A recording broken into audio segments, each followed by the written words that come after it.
Hi guys, in today's assignment you'll be asked to graph.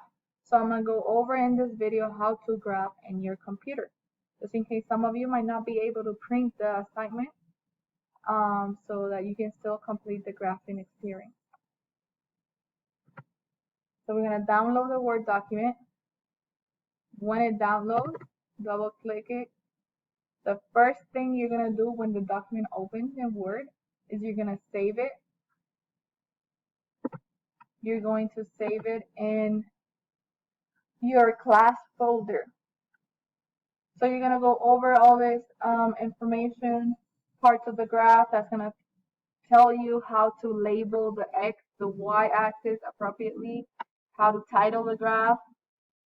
You are going to come up with your own title. So I will not be doing that part because I want to know how you do it. But I am going to be showing you what tools to use to plot this data. So you are going to see that I have different tabs up here. I'm going to click on the draw. I'm going to select a pen. You can pick any color you want. And then even if you don't have a touchscreen computer or you don't have a computer with the little pens, depending on what year you started at school, like I have my little pen, so I can do it using the pen. I plot the data there, or with my finger, because I have a touchscreen computer. Well, I'm just kidding, I couldn't do it with my finger. But I can do it with my, select the pen again,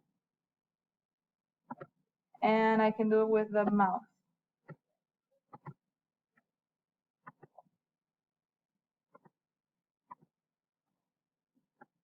With the mouse, see? So you have three options. If you have a touch computer, you might be able to do it with your fingers. If you have the little pens, you can do it with your pen. If you don't have a pen, you can just do it with your computer mouse. Then make sure that you go back and save everything as you go. Save it so that you don't lose any data. If you run out of battery, if for whatever reason the computer shuts down, it freezes, make sure you constantly save it. If you have any questions, you can join office hours or you can send me a message to my email or to Canvas chat. I hope you guys have fun doing this activity and let me know if you need any help.